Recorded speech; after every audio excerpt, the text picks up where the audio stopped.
Boa noite, pessoal. Queria confirmar se vocês conseguem me ouvir. E se vocês conseguem me ouvir, a gente está usando isso, né, Luiz? Isso. Vocês conseguem ouvir a Sabrina bem também? Sabrina, fala alguma coisa aí. Oi, pessoal, boa noite. Vocês conseguem me ouvir? Sejam bem-vindos à nossa primeira web prática seguida do curso. Esta semana a gente nem deu espaço para vocês. Ah, mas é porque hoje, Ana, a gente está com um super instrumento tecnológico aqui. Vou mostrar. O professor Luiz trouxe, é por isso. A gente trouxe um microfone, baita microfone aqui, que é tipo o tá... microfone da Xuxa. Está tipo estúdio de rádio, quase, aqui. Agora vai. Agora vai. Agora só não falta luz. Se não faltar luz, a gente consegue. O pessoal, quem está entrando agora... Acho que a gente dá só mais uns 2 minutinhos para a sala, para o pessoal ainda que está conectando. Acho que vocês já viram aí que tem uma carinha nova, né? Vocês viram no convite que a gente convidou a Lui para participar da nossa web prática de hoje. Ela vai comentar de um assunto aí que tem despontado nos nossos fóruns e que a gente também tratou um pouquinho no material. E acredito que vai ser bastante interessante para a gente hoje. Daqui a pouco a gente te apresenta, Lui. Combinado. Tem band-aid no dedão. Tem! Coloridinho, ó. Ai, meu Deus, eu sempre erro o ladinho da câmera. Vamos esperar só mais um pouquinho. Alguém está com alguma dúvida, gente? Enquanto isso, enquanto a gente espera, aproveitar que vocês estão aqui. Alguém está com alguma dúvida sobre o questionário? A gente teve poucas respostas ainda, né, Luiz? Não sei se o pessoal está esperando para responder no fim de semana. O envio dos materiais didáticos que vocês têm que produzir também para essa unidade curricular. As 2 atividades encerram na segunda-feira, tá? E a gente está esperando as atividades de vocês. Se vocês estão com alguma dúvida, alguém quiser perguntar alguma coisa, pode falar. Aí vamos aproveitar esse tempinho enquanto o pessoal entra aqui na sala, até a gente começar, vamos aproveitar para tirar as dúvidas.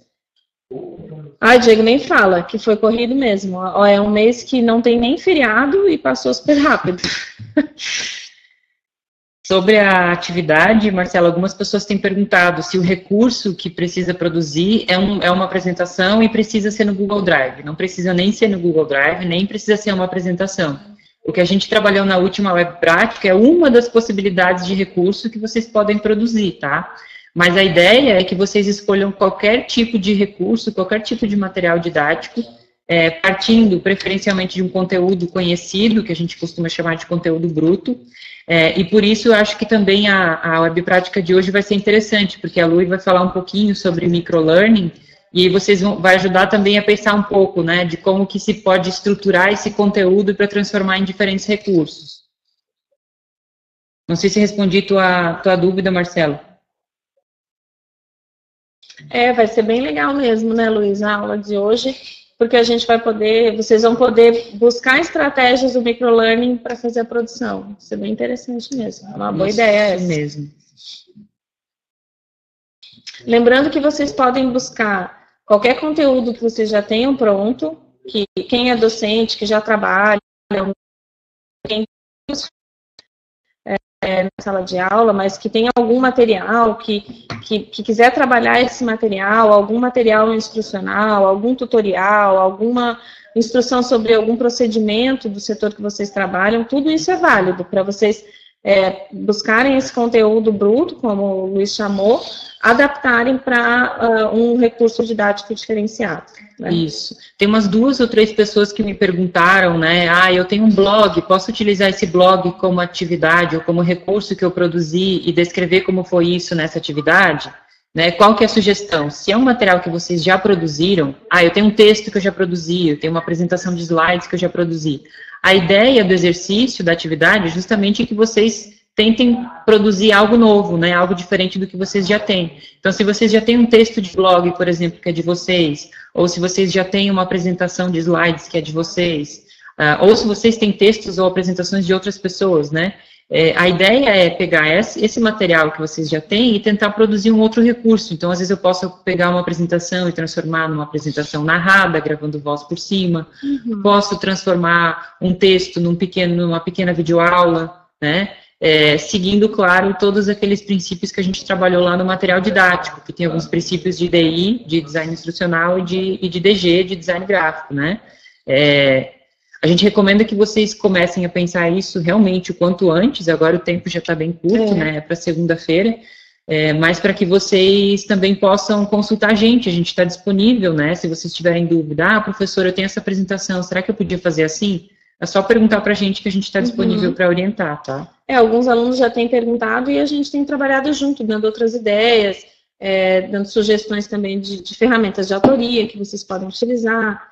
Então, a gente já, com quem já enviou e mandou as dúvidas para a gente, disse mais ou menos o que estava pensando, a gente já conseguiu ajudar e, às vezes, dar uma outra ideia, ou até facilitar o que vocês estão pensando em fazer. Pode ser também um conteúdo, não precisa ser um conteúdo seu, autoral, vocês também podem buscar um conteúdo, qualquer outro conteúdo, um conteúdo pronto, né? Esses dias uma colega de vocês perguntou se podia pegar de um outro colega que tinha um material. Pode também, né? Claro, desde que vocês citem a autoria sempre, né, de quem que produziu aquele texto, por exemplo, vocês podem utilizar também de algum outro colega, enfim. A fonte do conteúdo não é o mais importante é como vocês vão trabalhar esse material. Como vocês vão transpor esse conteúdo para algum recurso, né?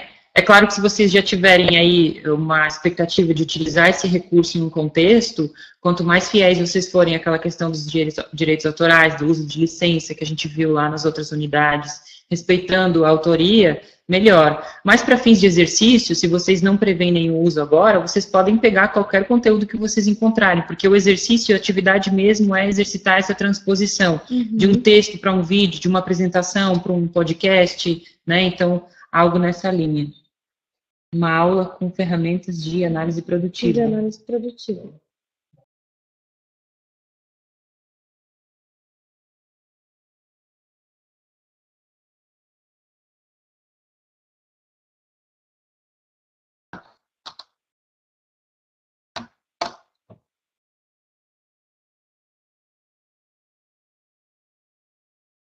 E mais. E o questionário é a leitura do material, né, gente, para preencher. O questionário está bem fiel, assim, ao que a gente descreveu no material. Então, com uma leitura do material de estudos, vocês vão conseguir fazer o questionário sem problema. Isso, o questionário é o quiz.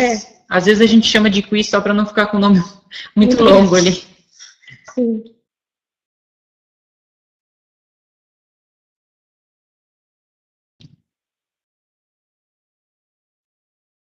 Ferramentas que trabalham com alimentação de dados e geram um cenário de produção.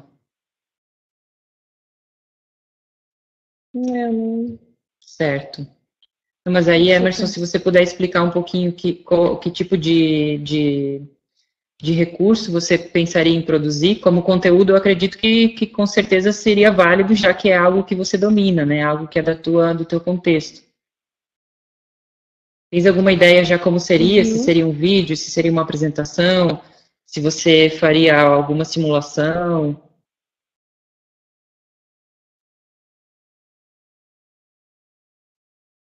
Pode ser, Jane. Preferencialmente, A Jane está perguntando se o conteúdo precisa ser sobre o primeiro desafio. Idealmente, sim. Se vocês conseguirem aliar aquele desafio que vocês já pensaram no problema, que vocês já pensaram no público, né, e aí vocês vão adaptar a linguagem. E eu acho que eu saí. Acho que só caiu a tua câmera. Mas aí que vocês já pensaram, então, no problema, já analisaram o público, pensaram na linguagem, aí a partir daí agora vocês vão produzir ou trazer um recurso didático para essa situação, melhor ainda. Tá? Mas não é assim obrigatório fazer, né? Quem não se sentir à vontade de fazer pode escolher outro tipo de recurso. Isso, o que a gente tentou fazer em relação a associar com desafio é porque, às vezes, esse recurso que vocês vão produzir, ele pode ser uma dos elementos que vai ajudar a resolver o desafio, né? Então, digamos que o meu desafio seja processo de matrícula, por exemplo, na minha instituição, lá no começo, aquilo que a gente mapeou. Pode ser que, às vezes, elaborar um material com a orientação sobre o processo de matrícula para quem estiver fazendo o processo, ajude a resolver o meu desafio. Então, por isso que a gente tenta o máximo possível associar com aquele desafio inicial, tá? Por isso que a gente sempre fala também, preferencialmente associado a isso, até para facilitar também depois o TCC de vocês. Mas, se for um desafio um pouco distante do que vocês dominam em relação ao conteúdo, foquem primeiro em um conteúdo que seja do domínio de vocês, de algo que vocês tenham conhecimento para poder trabalhar sobre, algo que vocês não percam tempo produzindo conteúdo e sim trabalhando a forma. Eu estava respondendo ali o Marcelo, que perguntou se a gente usa o OpenOffice. A gente tem o OpenOffice aqui, mas a gente também usa o PowerPoint, e na dúvida, você pode salvar o material que você produziu no PowerPoint, se for o caso, no OpenOffice em PDF, e a gente vai conseguir abrir em qualquer um deles. Mas a gente também usa o OpenOffice, sim. Isso. E também o PowerPoint. A gente vai dar um jeito de abrir a apresentação, né? Agora, um conceito interessante, que acho que vocês viram um pouquinho lá na unidade de experimentação em relação aos objetos de aprendizagem, né? É claro que para esse recurso a gente não pediu exatamente isso, mas é legal pensar também depois no formato de exportação desse recurso, para que seja um recurso reaproveitável, intercambiável, que a gente fala que possa ser usado em diferentes contextos, né? Então, às vezes, a apresentação de slides, por exemplo, se você usar uma fonte que não tem em outro computador, ela pode não abrir, ela pode desconfigurar. Por isso que a gente recomenda salvar em PDF, por exemplo. Agora, se tiver uma animação, o PDF perde. Então, às vezes você pode gravar um vídeo da apresentação com a tua fala, que já resolve um pouco isso, né? Tem várias alternativas aí. Acho que a gente pode começar, então? Eu acho que sim. Pode ser? Vamos começar, gente? Podemos... A luz já está ali meio quase fora da tela, né? Então vamos... já dei uma aceitadinha. Eu não sei se teu vídeo travou, acho que travou. Que ela ficou assim, meio no cantinho da tela. Joia. Bom, Lu, eu vou fazer o seguinte, eu vou te passar o controle da apresentação, tá? Para você poder trabalhar os slides ali, que eu esqueci. Deixa eu passar aqui para você. Deixa eu te colocar aqui também, Sabrina, antes que eu esqueça. Só confirma se apareceram os controles para você, Luí. Ainda não, Luiz. Recarregando aqui. Tá tudo aparecendo.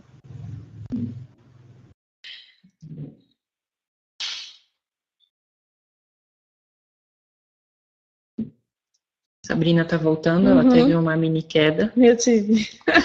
Já voltei, gente, pronto. Vamos ver aqui. Ah, tá aqui, tá com P. Joia. Apareceu, Lu, os controlinhos para passar os slides? Sim, já tô com o controle. Tá, ok. Então, no começo, agora, eu vou pedir para você se apresentar. Eu acho que você vai se apresentar muito melhor do que a gente vai poder te apresentar, né? Inicialmente, eu queria agradecer o convite, o aceite, né, da Lui aí em participar dessa web prática. A gente percebeu, com base no que vocês estavam discutindo lá no fórum da unidade curricular, que esse era um tema que estava chamando a atenção. E a gente foi atrás aí de uma especialista que trabalha com isso diariamente, que já tem projetos desenvolvidos nessa área, né, para falar um pouquinho sobre isso. Eu tive a sorte de trabalhar com a Lui também, é uma profissional excelente, e eu acho que vocês vão ter aí um momento muito legal com ela. Lui, obrigado por participar, agora a palavra é sua. Imagina. Agradeço muito o convite também, está sendo um prazer, assim. Eu gosto muito, já dei aula também, uma coisa que eu gosto muito mesmo é dividir o conhecimento, né? Eu acho que quando a gente faz essa troca, a gente só se enriquece. E eu mandei, né, um pouquinho da minha bio, mas eu acho que o que eu queria chamar bastante atenção mesmo é para o fato de que eu tenho formações bem diferentes, né? Me graduei em letras e me graduei em direito. Trabalhei com N coisas ao longo da vida e hoje trabalho com design instrucional e é muito bacana para mim perceber o quanto o design instrucional é uma atuação que agrega muitas coisas, né? Todo conhecimento, todo repertório que você desenvolve na vida, ele vai te ajudar a ser um bom designer instrucional. Então, eu tô aqui, né, para partilhar com vocês, me coloco super à disposição para quaisquer dúvidas que vocês tenham, me interrompam durante a apresentação, perguntem. A ideia é que a gente faça um real bate-papo e a partir das experiências que eu já tive, né, sobre microaprendizagem. Então, vamos lá. Para começar, gente, eu queria contar um pouco para vocês de uma experiência que eu tive recentemente, que foi participar de um hackathon. O que é um hackathon? É uma espécie de gincana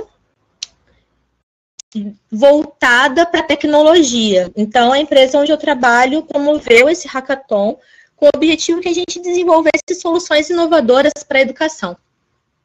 E, por conta disso, eu fui fazer algumas pesquisas mais profundas sobre alguns dados de EAD que me chocaram bastante e que eu quis trazer para vocês porque tem muito a ver com microlearning, tem muito a ver com inovação, tem muito a ver com o que eu quero discutir com vocês. Então, eu consultei basicamente o documento que o IBGE produziu, o censo que o IBGE produziu.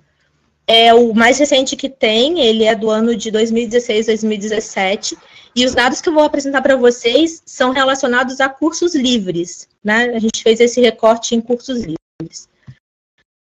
Então, só para vocês terem uma ideia da realidade da educação à distância no nosso país, 44 a cada 100 alunos que se matriculam em cursos de educação à distância evadem.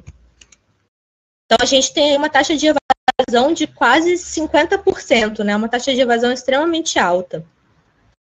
E desses alunos que evadiram, 64% deles estavam em curso. Eles estavam, às vezes, até nas fases finais do curso. Então, eram pessoas que eram potenciais concluintes. E esses foram os primeiros dados que a gente levantou e que nos levaram a uma questão muito séria, assim. Quais foram os motivos que fizeram essa galera bater na trave? Oi? Tá melhor agora? Conseguem me ouvir?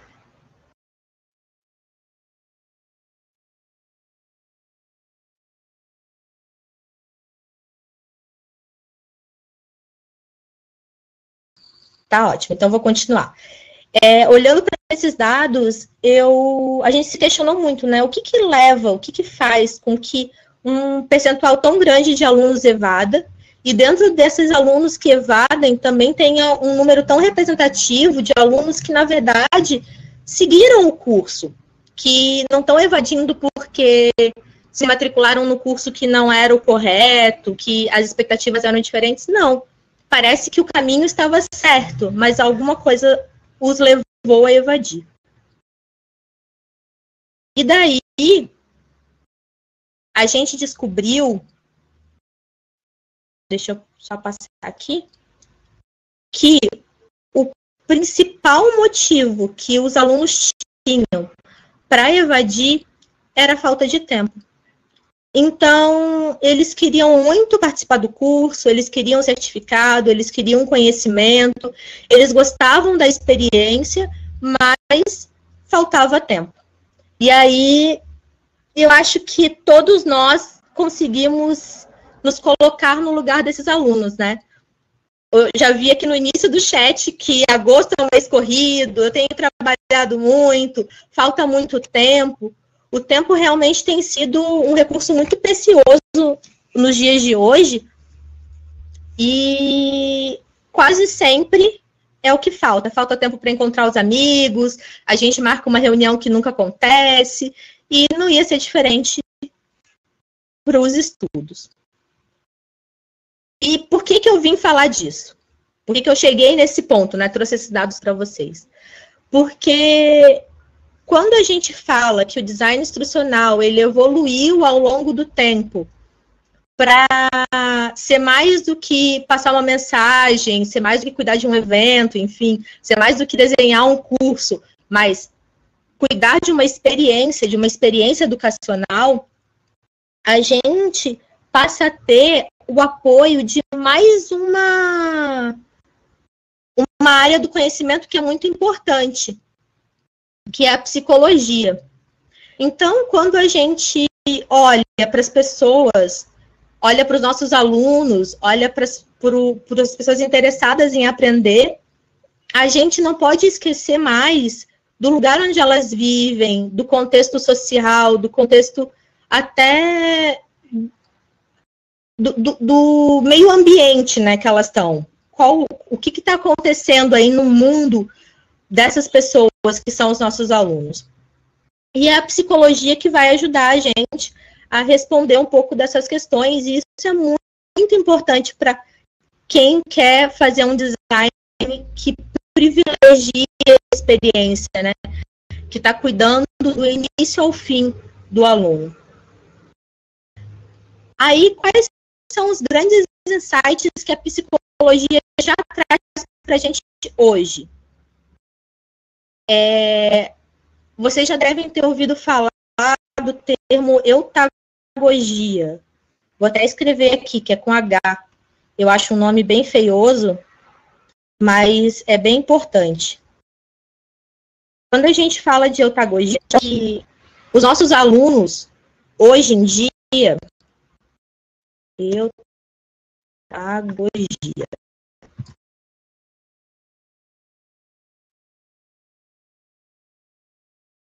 Os nossos alunos, hoje em dia, eles gostam de ter o controle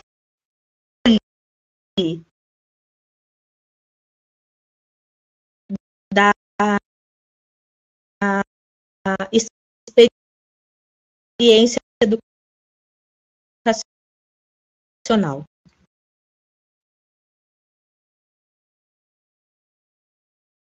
O que eu falo com controle? Eles gostam de decidir quando começar, quando parar.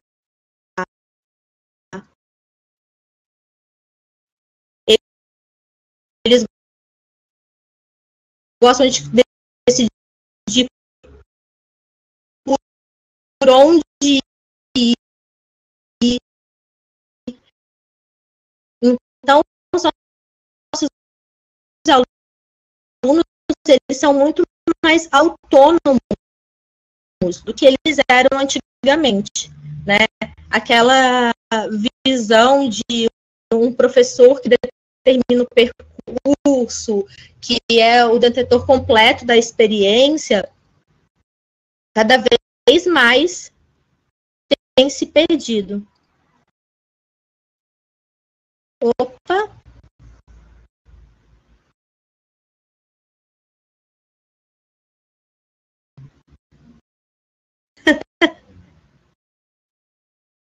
Para o pessoal que está falhando, onde que vocês perderam?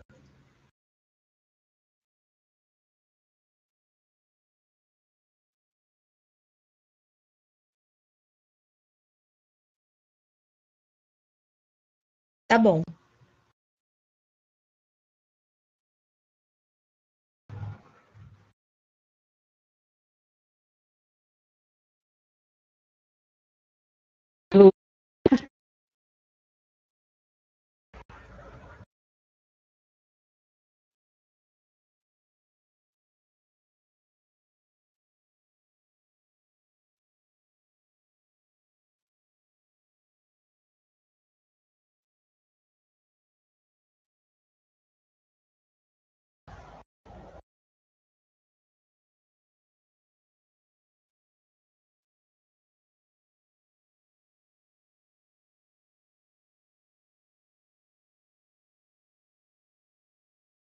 Oi, Jacinta, vê se você... Vê não, né? Você me ouve?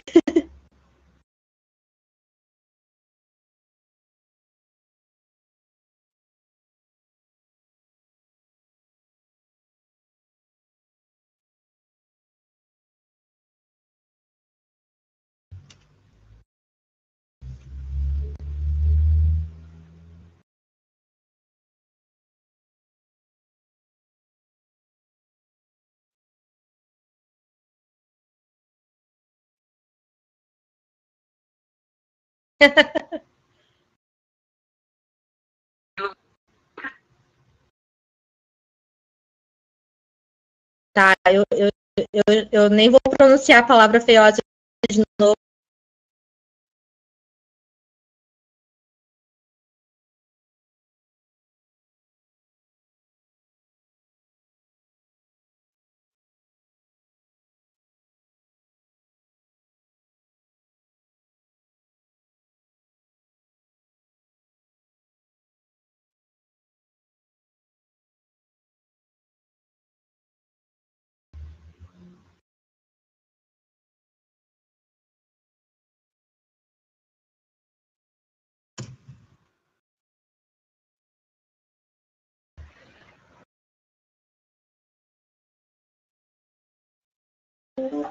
Agora sim. Vocês não... Oi, pessoal, vocês nos escutam? Tá. Então o nosso som tá saindo. Tá. Oi, pessoal. Vê se o som melhorou para vocês. Melhorou. Tá com eco, é porque acho que tá saindo o meu e o... mas é por causa da gente que fez... Eu e o Luiz ligamos computadores iguais aqui. Ao mesmo tempo. Agora diminuiu o eco.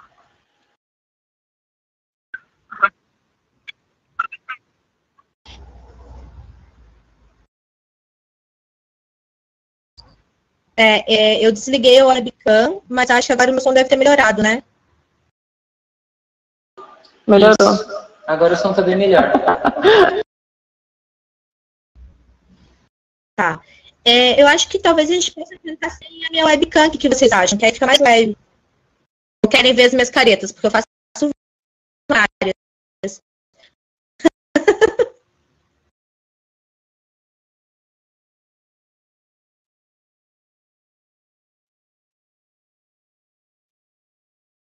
Então tá. Só respondendo uma pergunta ali de antes, esse material está disponível para vocês sim, tá? Depois vocês podem fazer um download do PDF. Então eu vou voltar lá na eutagogia, tá bom? Eu estava falando para vocês que a psicologia nos deu vários insights, né? Várias ideias sobre tendências de comportamento humano que são muito importantes da gente observar.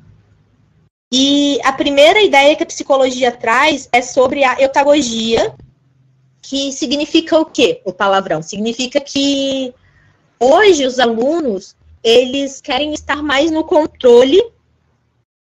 Gostei das libras. Os alunos querem estar mais no controle da situação. Então, eles querem decidir por que percurso fazer um curso, né? Quais os assuntos que eles querem ver primeiro, quais assuntos eles querem ver depois. Quando começar, quando parar. E vocês estão maravilhosos, nem vou me concentrar assim. Então, esse é o primeiro círculo ali, né? O círculo do controle. A outra tendência que a psicologia mostra...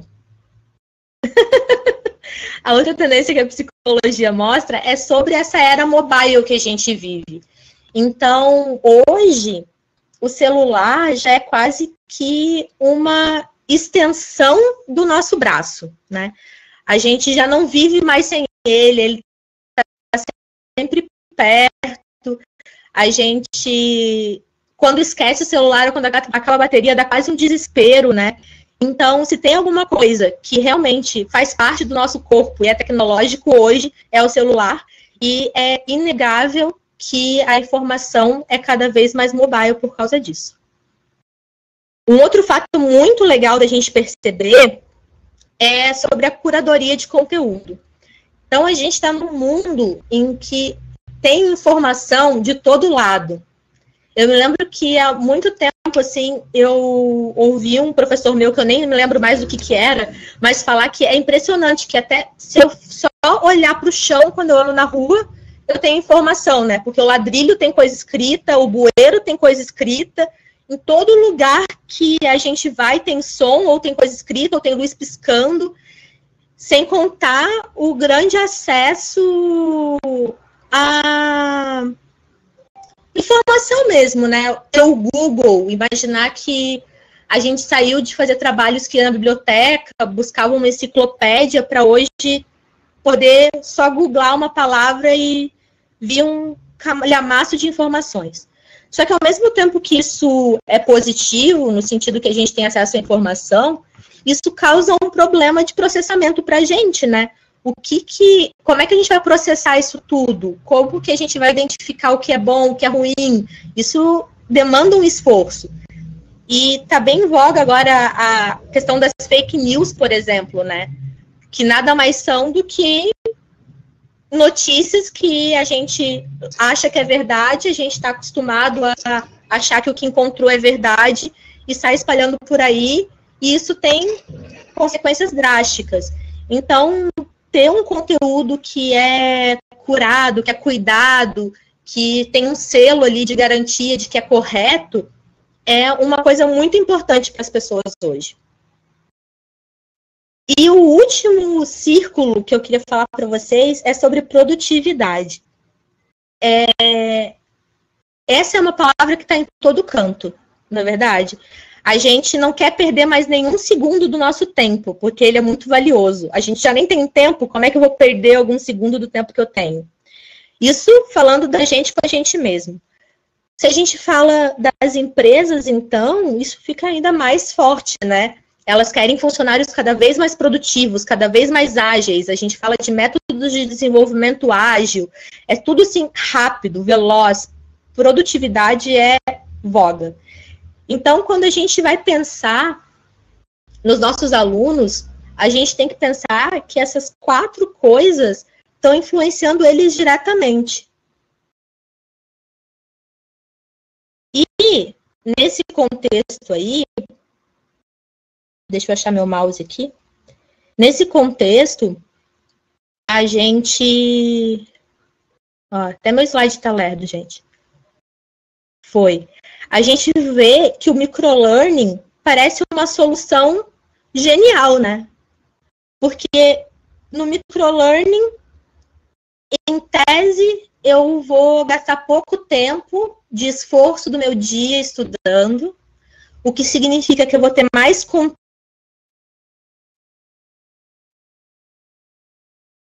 sobre o tempo que eu estou estudando e eu vou poder aproveitar os meus tempos improdutivos, o que significa que já que é um curso, é um conteúdo que tem uma curadoria ali em cima, então, em vez do cara me passar um livro de 30 páginas, ele pegou e fez o resumão, pegou o supra-sumo que eu preciso saber e colocou num curso, e ainda por cima, por ser menos conteúdo, parece que fica mais tranquilo de eu acessar isso pelo meu celular, que é um negócio que está sempre comigo. E acho que é por isso que pensar em microaprendizagem é tão inovador hoje em dia, porque tem uma aderência muito grande com o mundo em que a gente está vivendo. E o que é, então, esse tal microlearning? Ou microaprendizagem, né, se a gente for usar o português. Nada mais é do que pequenas porções de conteúdo completas. E eu negritei ali no meu material para vocês o pequenas e o completas. Por quê? Porque não dá para uma coisa estar desassociada da outra. Se for pequeno, mas for incompleto, não é microlearning. Se for completo, mas for grande, também não é microlearning. Então, sempre tem que ser pequeno e completo. O conceito de completo, eu acho que é mais tranquilo da gente entender, né? Completo é uma coisa que tem início, meio e fim, e que tem uma ideia inteira ali, né? Que eu não fico perdido na ideia. Mas o que é, então, o conceito de pequeno? Porque o que é pequeno para mim pode não ser pequeno para vocês e vice-versa. Então, aí entra um critério já um pouco mais delicado do microlearning, né? Vocês que estão aí estudando já devem ter percebido que nada é 2 mais 2 é igual a 4, né? A gente sempre está fazendo, a gente está tendo ideias e dando alguns limites que são os nossos norteadores. Então, é isso que eu vou fazer agora, falando de tempo e métrica com vocês, olhando para microlearning. Eu vi que apareceu uma pergunta ali, né, se o webinário entraria como um microlearning. Eu queria deixar essa pergunta no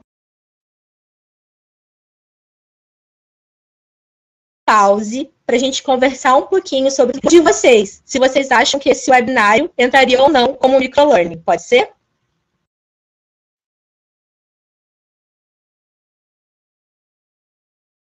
Então, quando eu falo de microlearning, é muito importante que a gente... é muito importante que volte na nossa memória aquela ideia que eu falei de produtividade e de aproveitar o que eu estou chamando aqui de tempo improdutivo. O que é um tempo improdutivo na cabeça de vocês? Para mim, por exemplo, um tempo improdutivo é o tempo que eu estou na fila do Angelone esperando para chegar a minha vez no caixa. O Facebook ou a TV, né, também pode ser um tempo improdutivo. O que mais que vocês acham que é tempo improdutivo?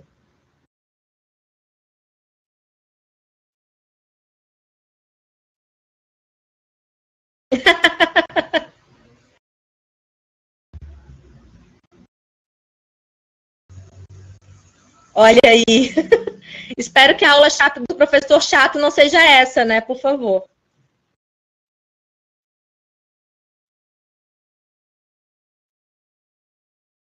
É isso mesmo, gente.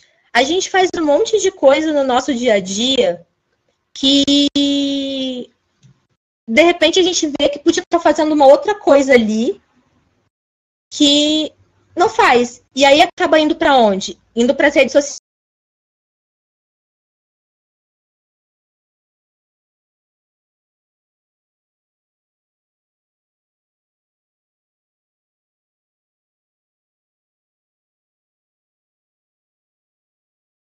Esse tempo improdutivo, mas continua achando o tempo improdutivo. Só que agora pensando nesses exemplos que a gente trouxe, de quanto tempo costuma ser esses intervalos de tempo improdutivo? Quanto tempo você fica esperando o Uber? Quanto tempo você fica esperando a fila do mercado? Ou quanto tempo você fica dentro do ônibus, por exemplo? Ou quer ver uma coisa que é feia, mas que muita gente faz, é pegar o celular na hora que está no sinal vermelho, né? Quanto tempo é aquele espacinho entre o sinal vermelho e ficar verde?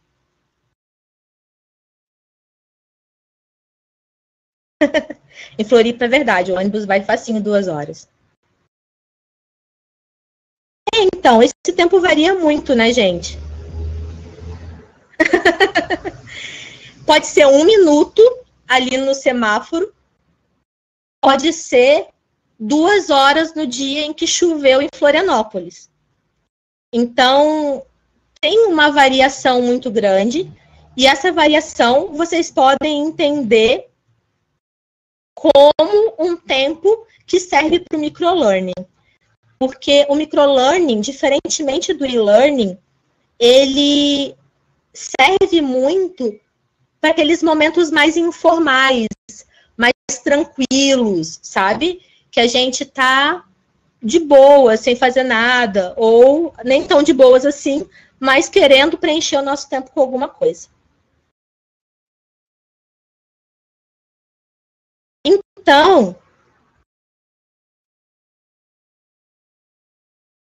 passe por esse estímulo horário de ócio. Justo. Então, quando a gente fala de microlearning, é bom a gente pensar em doses de conhecimento. Então, vocês podem imaginar assim, que um microlearning, uma microaprendizagem, ela pode acontecer em 1 minuto, em 2 minutos, em 15 minutos, ou até em 5 horas. Não é claro que o tempo é relevante, passando de 5 horas já fica um pouco difícil de enquadrar como microlearning, mas não é exatamente isso o mais elementar para se definir um microlearning. O que é mais elementar é que o aluno receba doses de conhecimento que ele possa manter o controle dele sobre aquele estudo. Então, eu decidi que enquanto eu espero o Uber, eu vou olhar aqui um pouquinho do meu curso de microlearning sobre o quê, gente? Sobre mobilidade urbana. Aí comecei a ler. Aí o Uber chegou, eu posso parar agora e começar, sei lá, daqui a 3 dias, que vai estar de boas. Eu não me perdi no conteúdo, aquela informação estava completa, eu recebi uma informação e tá ok com isso. É quase como ler uma manchete. Quer ver? Uma coisa que eu faço, que eu garanto que vocês fazem também, quando lá no grupo de família mandam um link para vocês, vocês abrem o link ou vocês leem as últimas frases do link para ver do que se trata? E às vezes acha que já está com a informação, lendo as últimas frases, as últimas palavras do link. Acontece?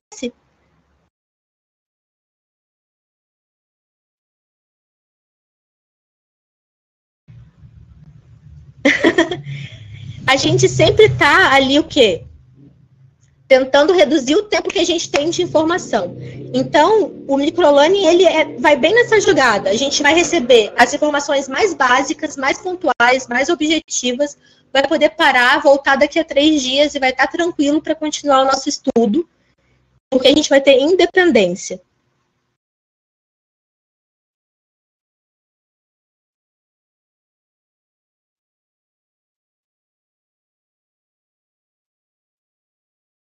Então, se a gente for fazer um comparativo entre um e-learning e um microlearning, eu usei 3 critérios para a gente fazer esse comparativo. Quando a gente fala de recursos, o e-learning ele tem recursos mais longos, recursos mais densos.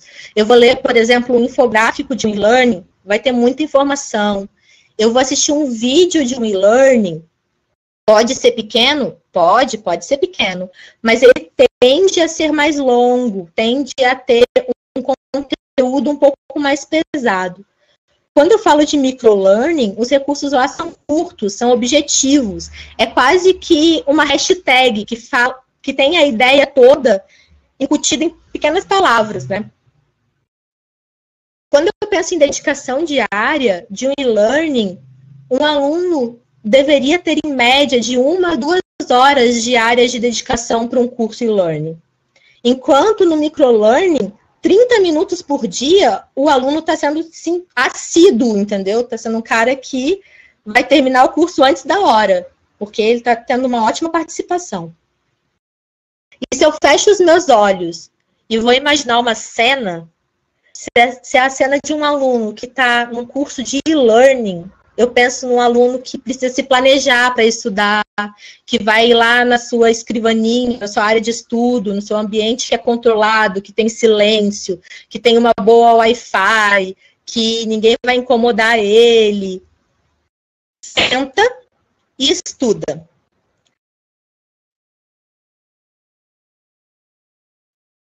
Quando é microlearning, isso aqui no meu mesmo, no tempo que eu tenho vago.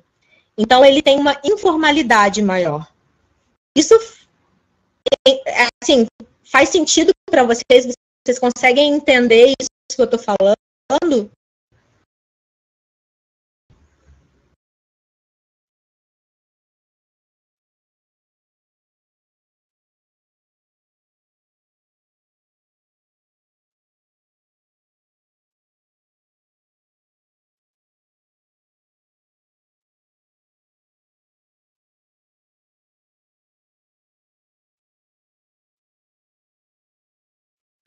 Então, eu acho que agora a gente pode voltar lá para aquela pergunta.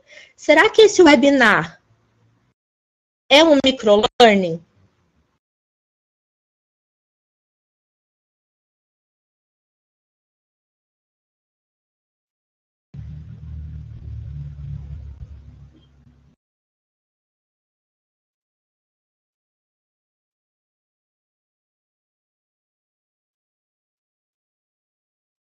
Como que vocês se preparam para esse webinar?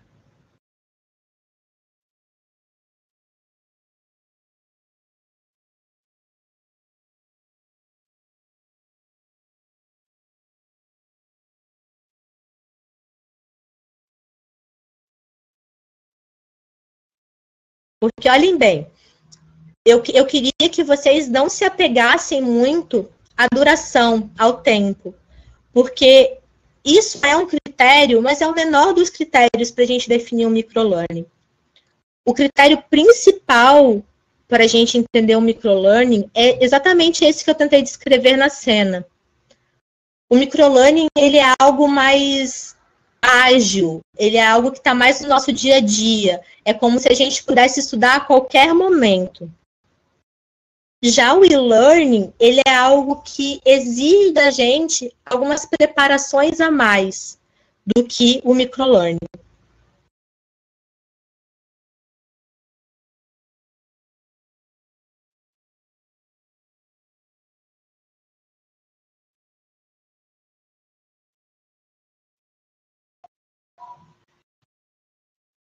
Que bacana, né? Eu acho que não existe uma resposta certa ou uma resposta errada para isso, viu, galera? Mas se eu fosse caracterizar, né? Eu caracterizaria como e-learning. Por que eu caracterizaria como e-learning? Porque eu preciso de uma boa conexão. Eu sei que as pessoas vão estar lá e tem um horário marcado. Então, se às 7 da noite alguém me ligasse para me chamar para ir para o café, eu não poderia ir, porque eu tenho um compromisso com a galera que está aqui, que é participar desse webinar. Dessa forma, exige um pouco mais de... eu acho que comprometimento não é a palavra certa, mas exige um pouco mais de controle meu, do ambiente, né? Do meu compromisso com aquele momento, eu colocaria ele dentro de um e-learning. Porque eu não posso começar um webinar e sair na metade e aproveitar ele da melhor forma possível. Ou eu não posso estar num barzinho e, de repente, enquanto o meu crush vai no banheiro, eu dou uma abridinha lá e participo do webinar e depois volto.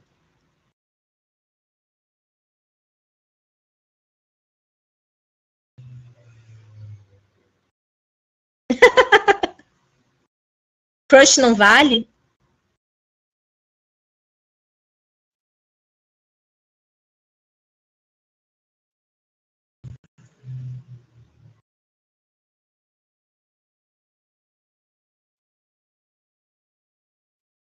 É uma nova tendência. Gente, eu nem sei definir crush, porque pra mim nem é um ficante. Pra mim, crush é só um carinha que deixou o meu coração batendo mais forte. Mas não sei, é a interpretação.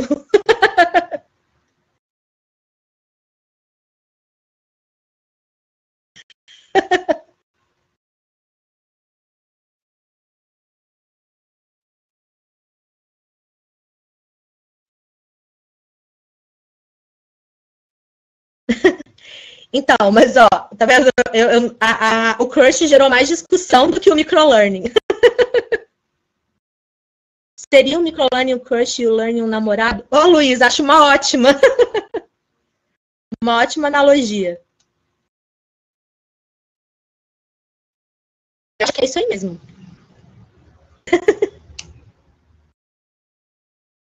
Mas vocês sacaram a minha argumentação? Porque, no fim das contas, tudo depende da forma como você vai argumentar também, né? Quando eu penso nesse webinar, eu penso numa situação mais controlada mesmo, em que eu tenho compromisso de estar aqui de 1h30 a 2 horas, ouvindo, participando, interagindo. Eu não posso começar e parar no momento em que eu bem entendo, né? Isso prejudicaria a minha relação, a minha experiência nesse webinar. Sim, eu posso assistir isso depois. Mesmo assim, se eu assistir depois, a experiência é diferente. Eu estou assistindo um vídeo que foi resultado de um webinar. Eu não tenho mais esse espaço de interação que vocês estão tendo, por exemplo. Então, eu tenho 2 resultados, né? 2 experiências educacionais diferentes. Uma que é o webinar online ao vivo e outra que é assistir o vídeo do webinar. Show? Podemos continuar assim?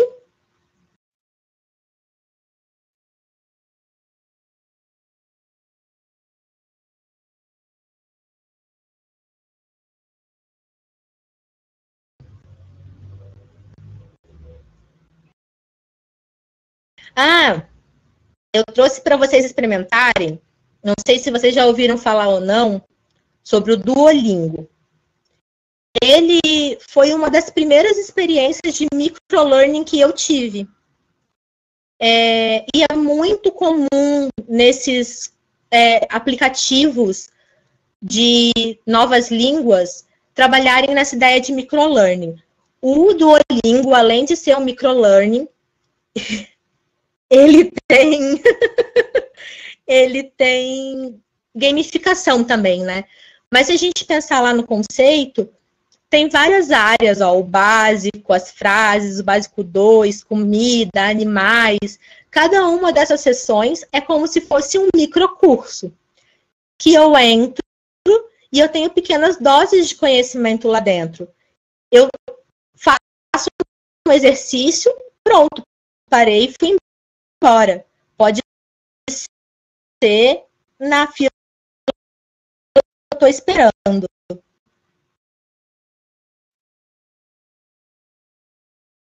Mas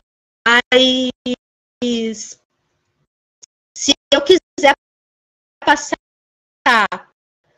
1.219 dias ininterruptos, eu também posso, né? Eu tenho essa liberdade, esse controle.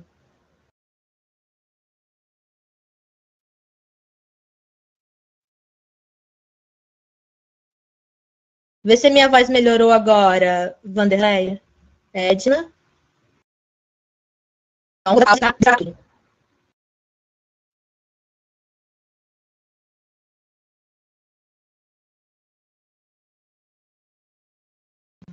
Até que horas vai mesmo, gente?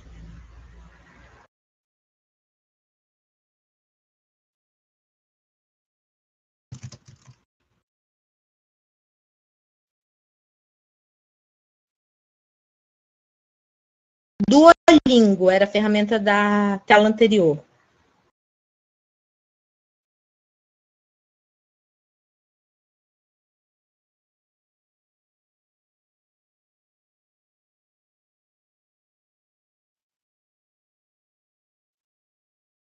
Tá bom.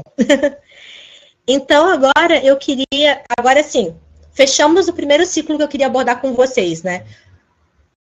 Só revisando. Falamos um pouco dos dados da educação, entramos na psicologia como uma corrente de conhecimento importante para suportar as nossas decisões como design instrucional. Vimos como o microlearning, ele é aderente a esse novo momento que o ser humano vive, né? Trouxe alguns exemplos para vocês, tentamos definir um pouco o que é microlearning, e agora vem aquela parte que sempre tem da história. E nenhum príncipe termina com a princesa no fim, sem que tenha alguma coisa que atrapalhe no meio, não é verdade? E o que atrapalha um design instrucional, atrapalha entre aspas, porque eu gosto muito de ver as restrições com o espaço da nossa criatividade, né? Mas as limitações que o design instrucional tem também no microlearning são as restrições de projeto.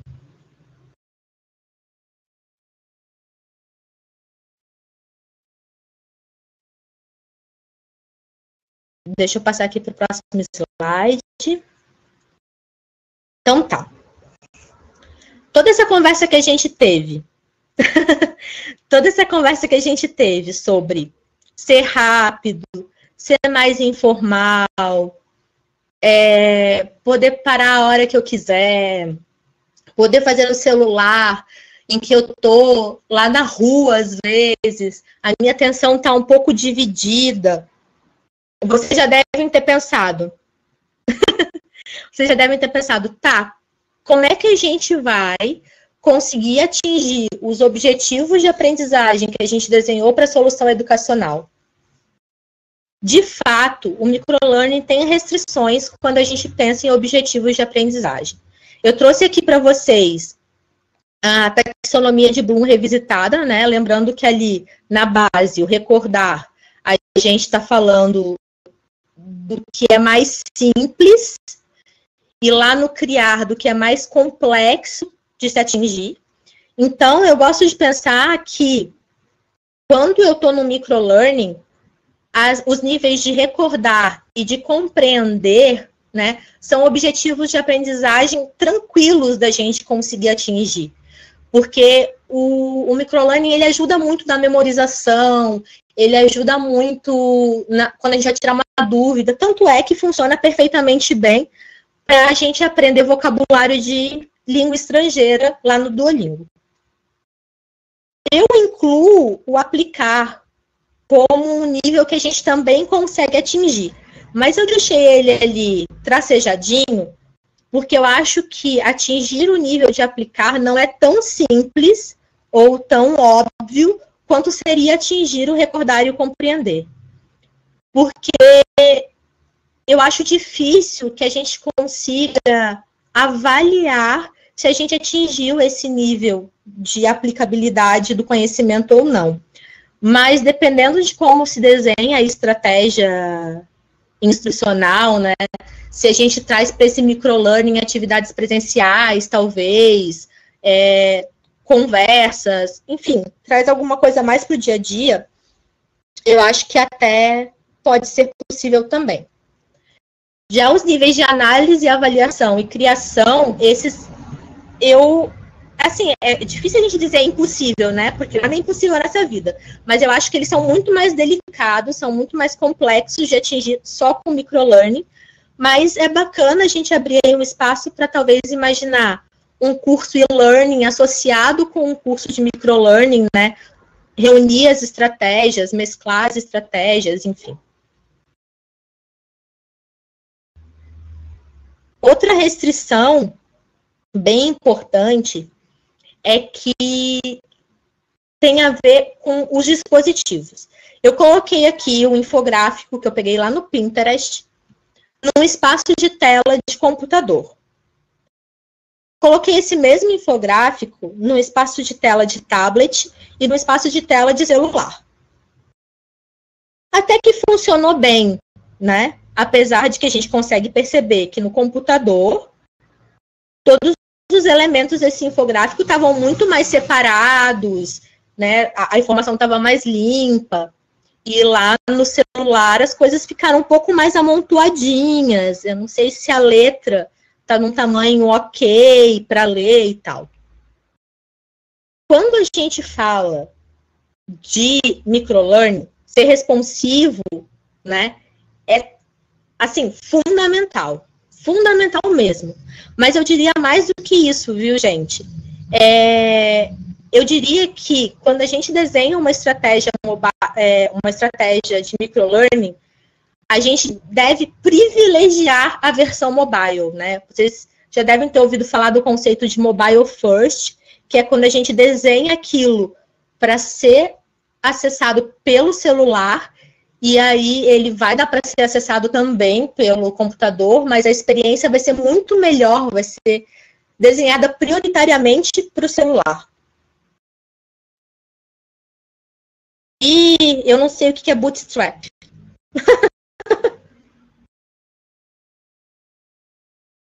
Então, eu queria trazer isso para vocês também. Que pensar em microlearning é pensar que essa galera que vai acessar o curso, vai acessar o conteúdo, vai estar fazendo isso muito mais do celular do que do computador. Porque o computador coloca a gente mais naquela cena do e-learning, do ambiente controlado, de sentar numa cadeira, abrir, ligar na tomada, né? No celular, não. O celular tirei do bolso, ok, eu consigo fazer.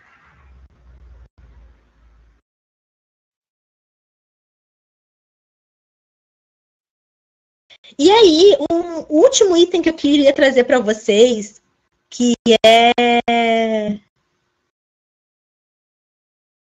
Olha que bacana, depois eu vou dar uma procurada no Bootstrap. Bootstrap, é assim que fala?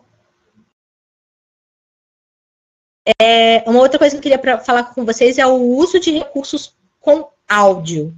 Então, essa foi uma discussão que eu e meus colegas de trabalho, a gente teve muito grande, tá? Porque tá muito na moda falar de podcast, tá muito na moda falar como recurso audiovisual é legal, porque as pessoas não querem ler. Mas eu me questiono bastante sobre o uso de recursos com áudio quando a gente está falando de microlearning. Quer ver por quê? Quem de vocês gosta do amigo que só manda áudio no WhatsApp?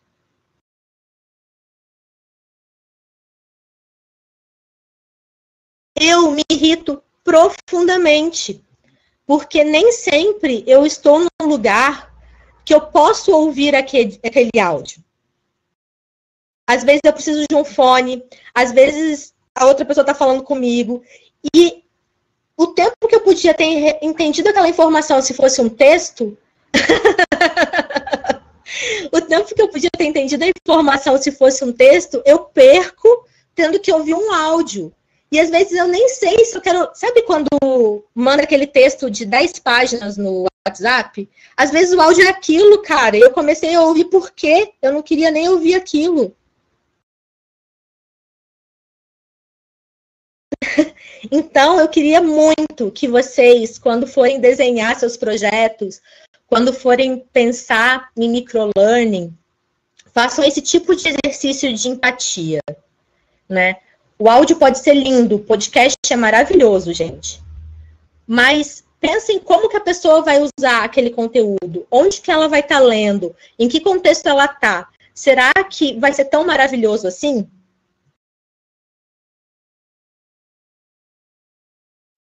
Só gosto do áudio quando quero expressar uma emoção, uma relação muito particular.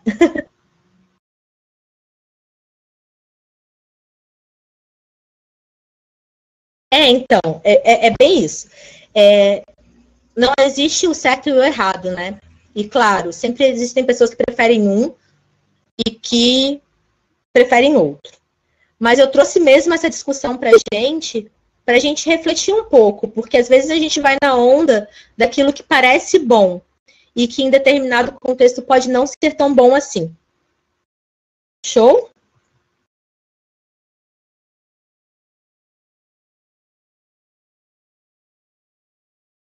Fechei a minha sessão de restrições. Então, agora eu vou falar um pouco de storytelling.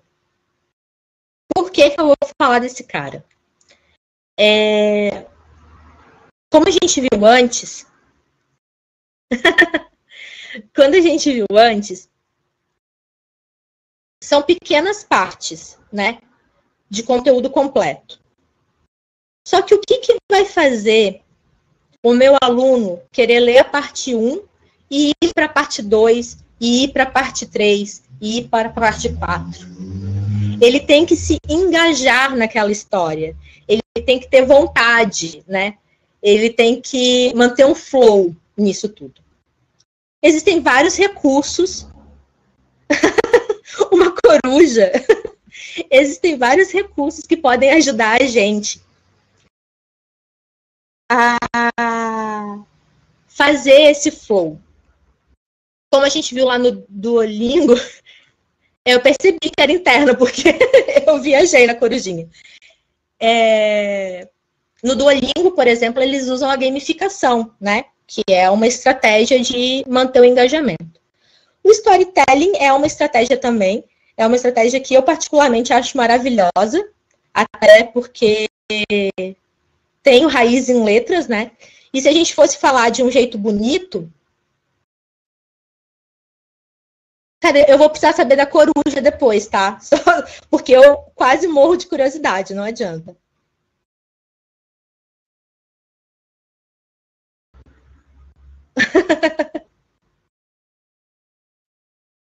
Era tipo onde está o Oli?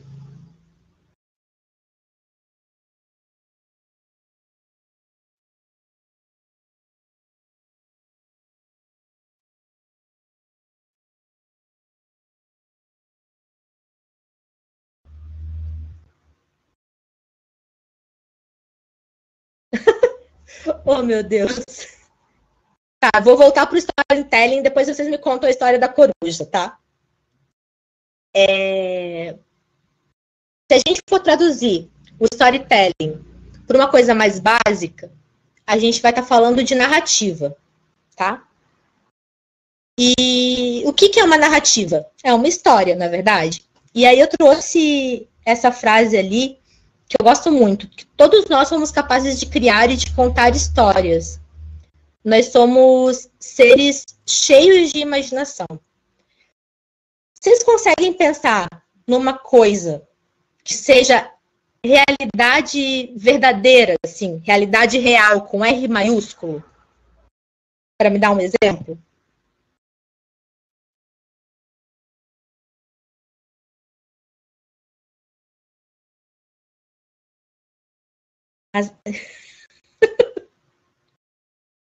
Não, Luiz, eu queria um exemplo de uma coisa que não é história, que é a realidade.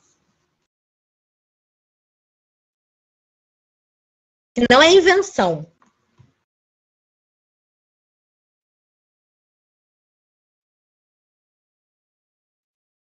É bem nesse negócio aí que a gente entra, defina a realidade. Porque, tirando o que é físico,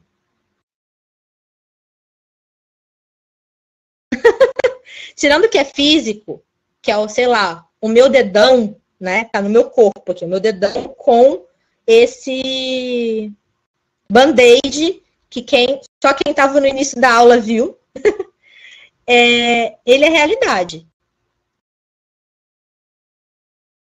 Como eu conto para vocês que o meu dedão né? O meu dedão que está enrolado com band-aid, porque ele tem um corte do lado esquerdo, e esse band-aid é todo colorido, com um peixe, não sei o que, não sei o que, não sei o que lá, já é a história que eu estou contando sobre o meu dedão. Então, quando a gente pensa no mundo, em coisas que não são história, basicamente a gente vai falar das coisas físicas, da pedra, da areia, enfim, dos elementos físicos. Ai, meu Deus, agora daqui a pouco eu não vou acreditar mais que o meu dedão é real, vocês não façam isso comigo. Mas o resto todo do mundo é história. O dinheiro é história, os estados, municípios são história. Alguém criou um conceito, contou esse conceito pra gente, a gente acredita nele e vive. Tudo nesse mundo é história. E se a gente aprendia lá na escola que a grande distinção entre o ser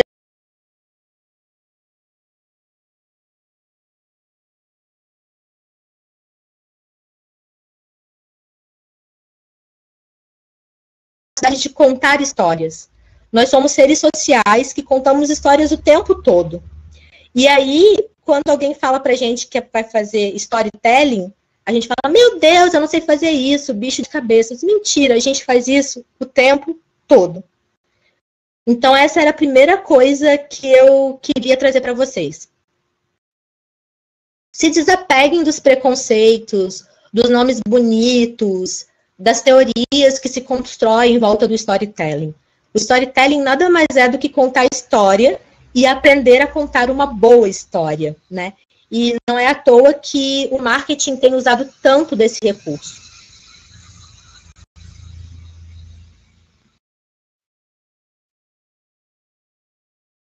E aí, eu trouxe para vocês as 5 coisas que eu considero mais importantes. Meu Deus, eu tô vendo 2 Sabrinas.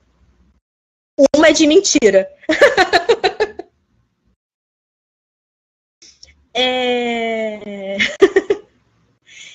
5 coisas que, na minha opinião, uma boa história precisa ter.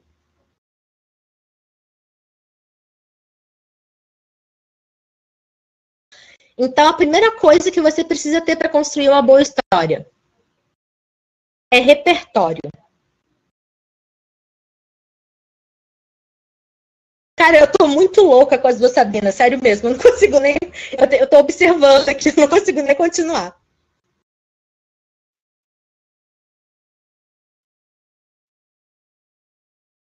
Ah, entendi. Tá, então vamos voltar lá para o storytelling. Primeira coisa, repertório. O que é repertório, gente? Repertório nada mais é do que tudo que você guardou na sua memória a sua vida inteira. As coisas que você viu, as coisas que você ouviu, os filmes que você assistiu, as conversas que você teve, enfim. Tudo que você experienciou é repertório. E é desse repertório que uma história sai. Certo?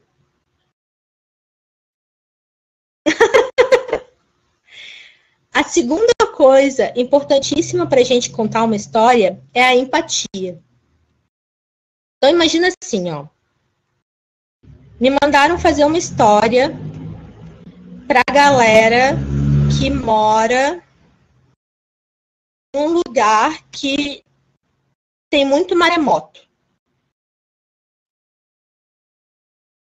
Se a minha história tiver como tema, basicamente, água e mar, vai ser difícil conquistar essas pessoas, né? Porque o primeiro vínculo que elas têm com o mar é os maremotos que elas sofrem, são as catástrofes, eita, que eu não sei falar catástrofe, as catástrofes que elas viveram. Então, se eu preciso falar do mar para pessoas que têm medo do mar, eu tenho que pensar num caminho diferente para fazer isso. Esse é um exercício de empatia. Então, toda vez que a gente escreve uma história, a gente tem que pensar quem que vai consumir essa história e se colocar lá no lugar da pessoa. A terceira coisa que é muito importante, o conflito. Então, eu vou usar o exemplo dessa apresentação aqui do webinar com vocês. Ela é uma história, né? Eu construí essa história, eu peguei as informações e organizei de um jeito que eu achei que ia ser interessante para vocês, a partir do meu repertório e da empatia que eu tentei fazer com vocês. E a gente foi seguindo por um caminho. Aí chegou num ponto em que eu disse, gente, microlearning não é a sétima maravilha. Microlearning também tem restrições. Usar o áudio não é sempre, talvez, o melhor caminho. Isso é o conflito. O conflito é o momento em que a gente chega da história, em que a gente desfaz a pessoa daquilo que está sendo um caminho bom, um caminho reto, um caminho transparente, empático, a gente está lá de mão dada e de repente a gente pensa, caraca, por que eu estou de mão dada com essa pessoa? Tá?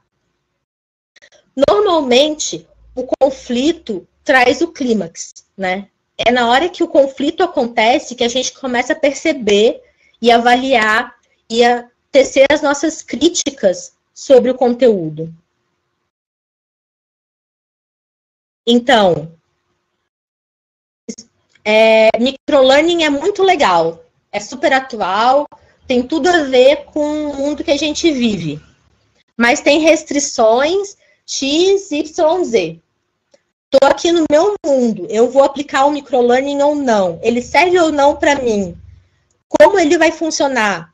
Esse é o clímax. Depois que você colocou a pessoa no clímax, né, que você exercitou o senso crítico da pessoa, você tem que aproveitar esse momento para mandar a sua mensagem. E, gente, isso é totalmente marqueteiro, mas serve para a educação de um jeito maravilhoso, porque a pessoa se questionou, e aí você aproveita aquele momento e fala, é isso que você tem que fazer, é essa ação que eu espero de você, é assim que eu espero que você interprete isso, você direciona. Então, seguindo esses 5 passos, dificilmente vocês não vão conseguir construir uma história de sucesso.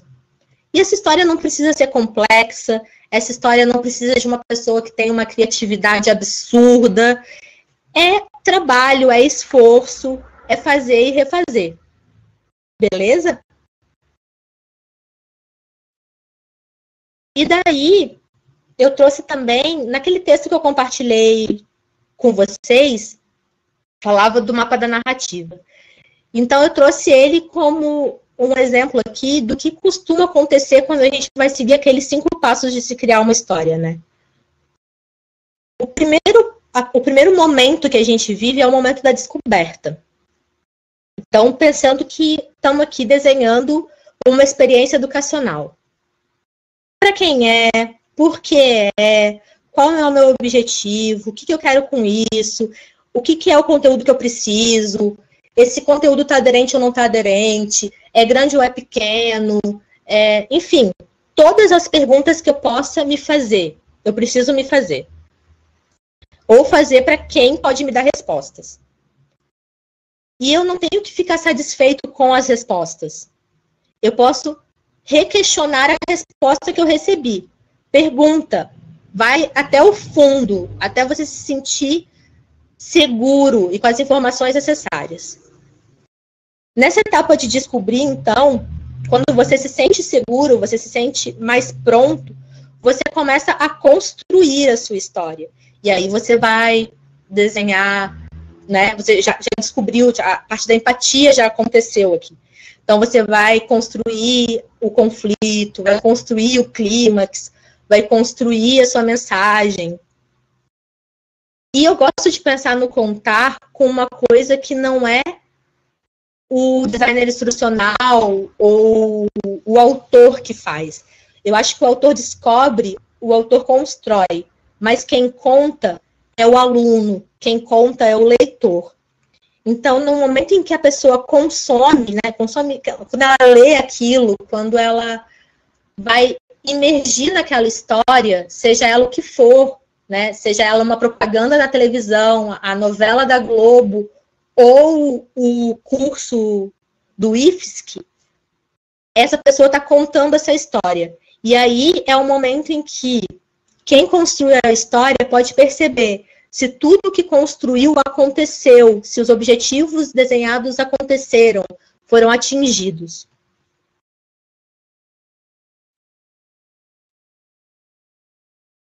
Daí eu trouxe um exemplo de história que eu acho maravilhoso, que para mim é um curso.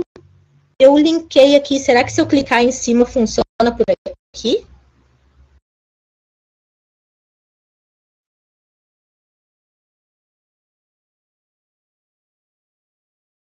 Funciona. Vocês podem clicar em cima do meu slide e abrir aí no computador de vocês o Every Last Drop. Não precisam ver agora também, tá? Vocês podem ver depois. Mas eu fiz questão de trazer porque eu acho sensacional mesmo. É uma página HTML, tá? Que fala um pouco sobre aproveitamento de água. Como é o nome? Não é aproveitamento a palavra, né? Quando a gente guarda água e gasta menos. Enfim, a palavra sumiu da cabeça. Mas essa é a ideia, da gente poupar água. E aí ele conta sobre a necessidade, como faz, a partir do dia a dia de uma pessoa.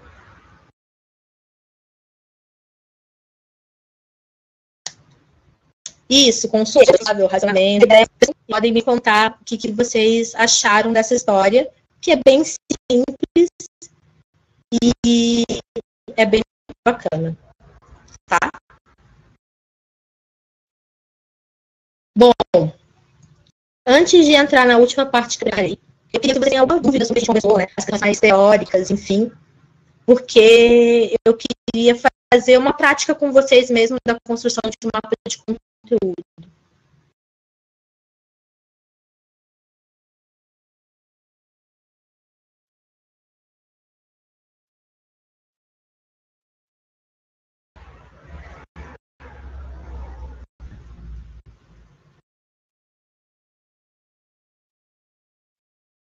Ah, claro. Agora é a última parte da apresentação que eu montei para vocês, que é uma parte mais prática.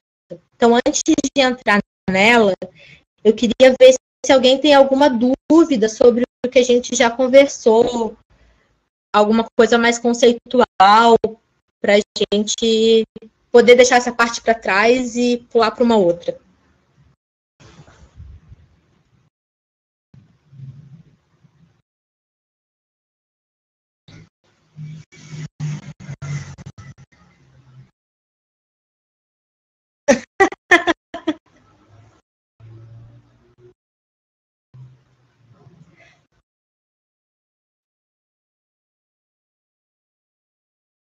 Tá, então eu vou explicando um pouquinho aqui do que é a prática, tá?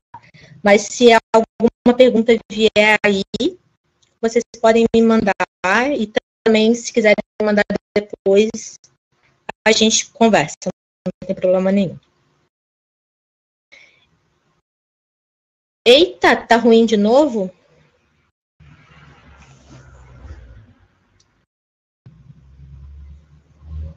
Vê se melhorou um pouco agora, Bárbara.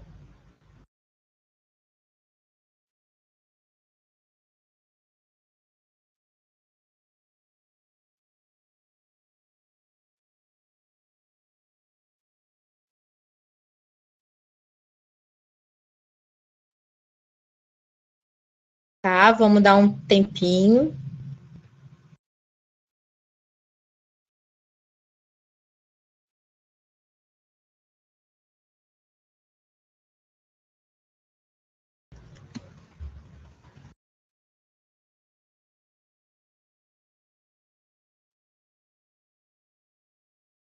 E aí, pessoal, tá melhor?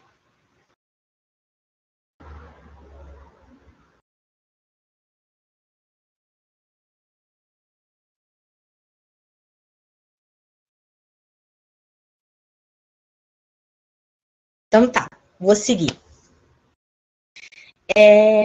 Qual que é o meu objetivo aqui da parte prática com vocês? Não sei se vocês chegaram a acessar o link que eu mandei na minha apresentação, na minha bio. Era um texto que falava um pouco sobre o bloqueio criativo, né? Aquela questão de você ficar olhando para a folha em branco, precisando escrever uma coisa e nunca conseguir escrever uma coisa. Quem não conseguiu acessar,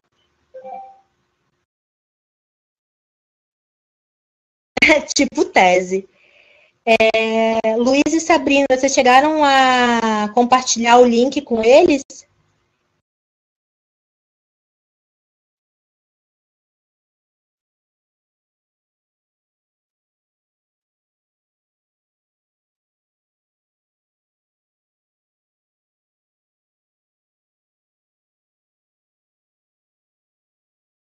Então, depois a gente compartilha o link de novo, tá, pessoal? Mas é um texto bem curtinho mesmo. Inclusive, é de um site bem legal que fala sobre narrativa e storytelling. Então, quem gosta do tema pode explorar mais o site, vai ter umas informações bem bacanas. Mas a minha proposta para vocês era que vocês lessem aquele texto, considerassem aquele texto como um conteúdo bruto. Então, alguém que manja de bloqueio criativo escreveu aquele texto, um especialista. E daí, olhassem para ele e pensassem, se eu fosse criar um microlearning, uma experiência micro de aprendizagem, a partir desse texto, como seria o mapa de conteúdo que eu iria escrever? Aí, eu fiz aqui para vocês um caminho que a Luiane segue quando ela se depara com esse tipo de trabalho. Então, recebi um conteúdo bruto e alguém disse para mim, Luiane, agora cria uma experiência de aprendizagem com esse conteúdo bruto.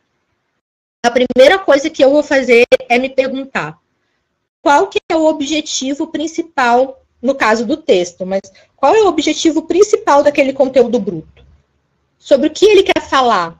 Qual é o coração dele? Quem leu aí pode me responder isso?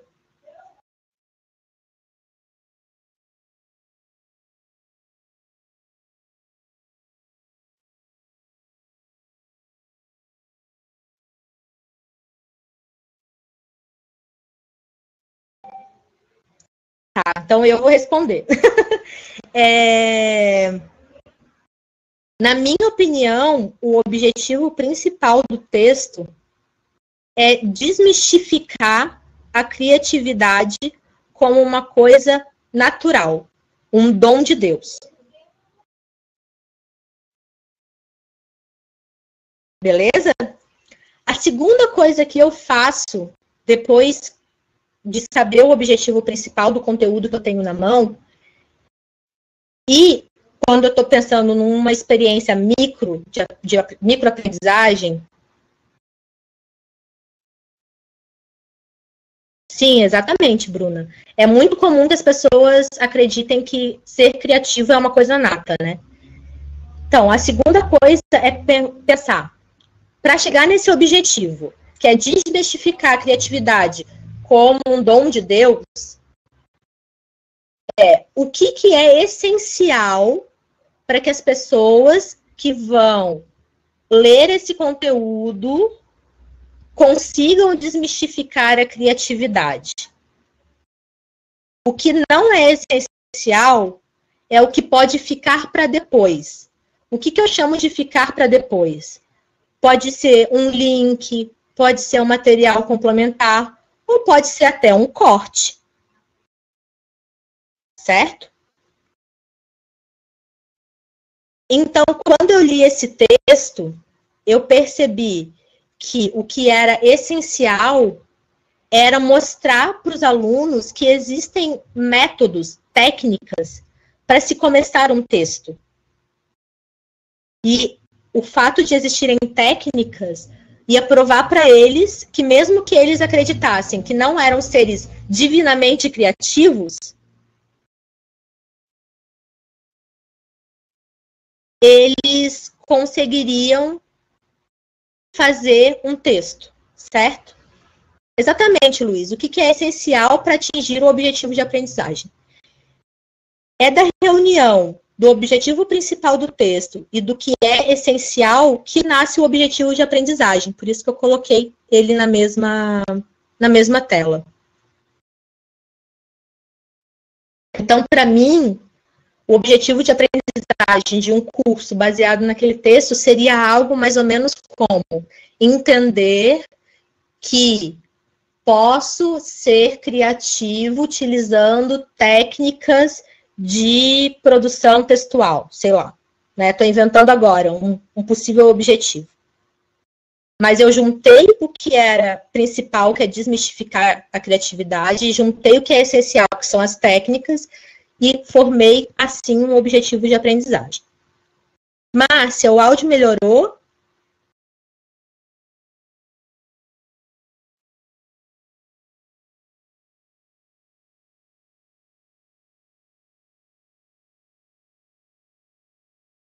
Tá. Depois que eu tenho o objetivo de aprendizagem, eu tenho que decidir que história eu vou contar. Então, uma história, ela precisa ter início, meio e fim. Certo? Qual vai ser o início dessa minha história?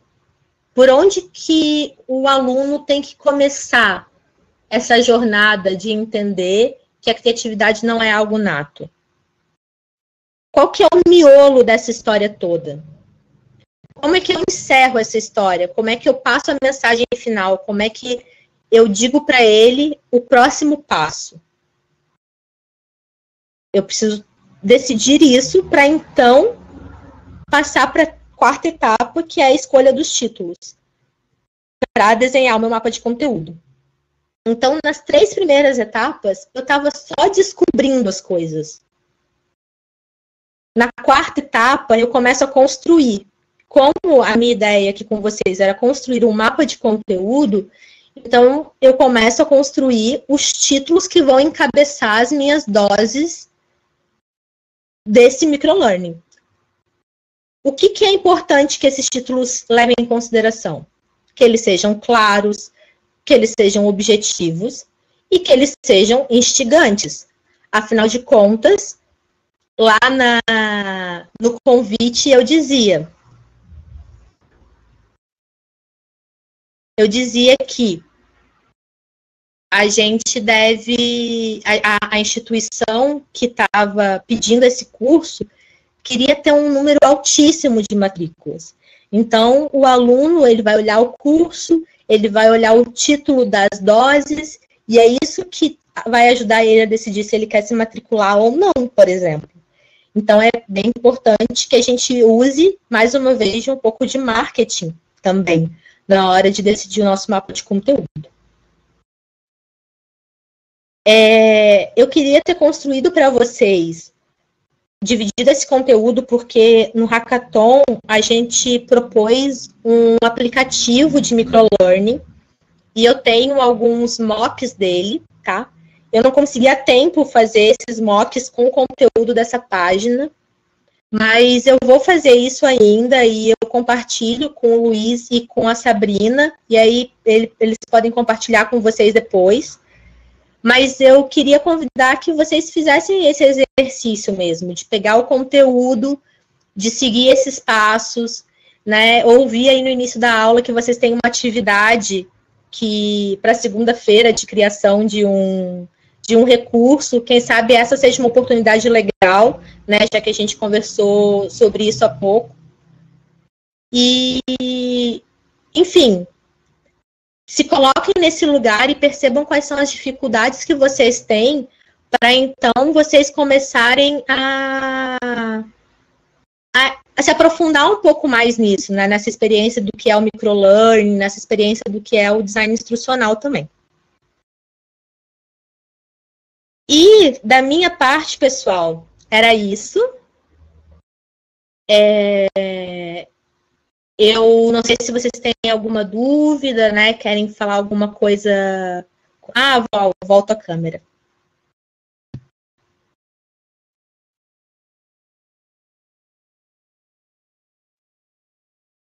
Tá abrindo aqui.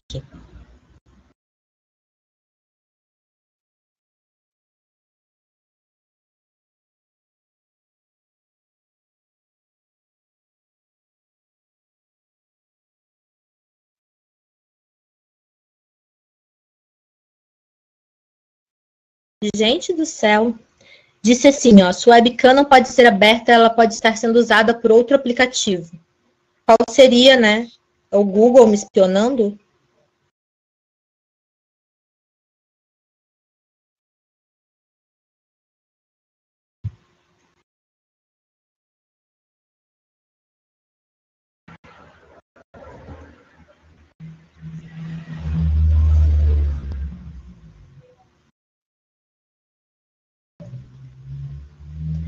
Gente, eu acho que eu não vou conseguir mostrar a minha carinha, não. Dá um refresh, tipo, na sala inteira, no link? Tá.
Tô chegando.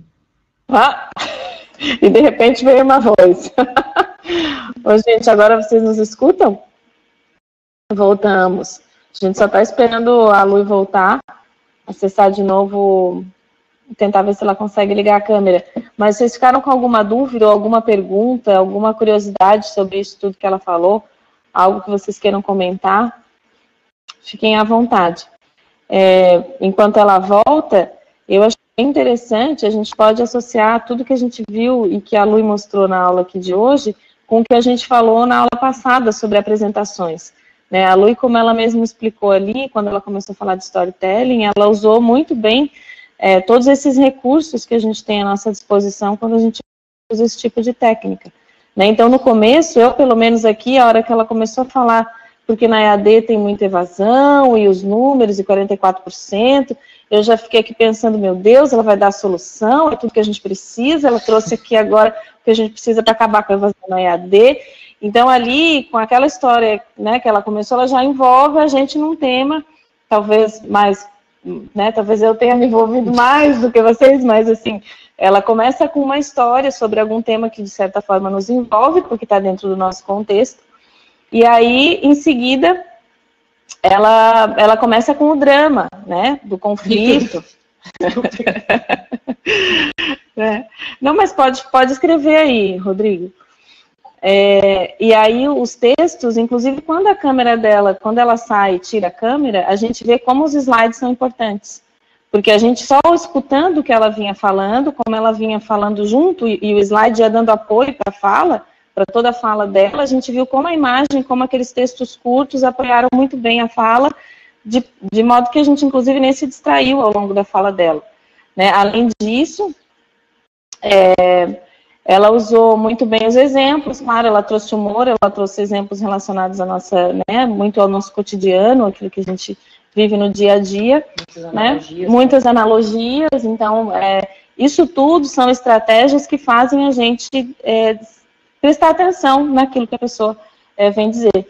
Eu tenho certeza que se ela não pensou em tudo isso previamente, eu acredito que ela tenha pensado, se não pensou, deve ser pela prática que ela tem em fazer esse tipo de apresentação. E no final ela ainda retoma a mensagem toda, né, fez um resumo de tudo aquilo que ela falou. E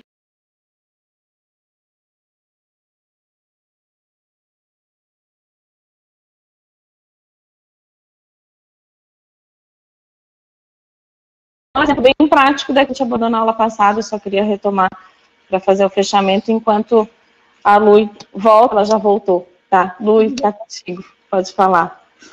Não, gente, é isso aí mesmo, assim.